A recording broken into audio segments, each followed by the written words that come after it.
ఒకసారి కంచి పరమాచార్యుల వారి దర్శనానికి ఒక బ్రాహ్మణుడు వచ్చాడు.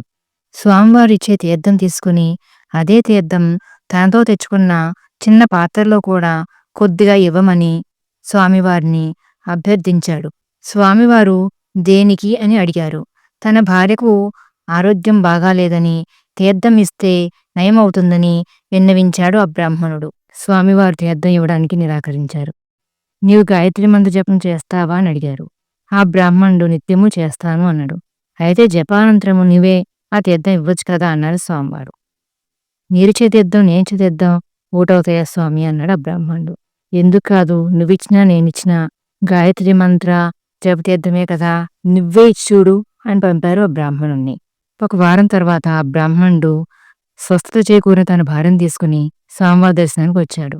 స్వామివారు ఆ శక్తి గాయత్రి మంత్ర జపతీర్థానిదే కాని తనది కాదని చెప్పారు.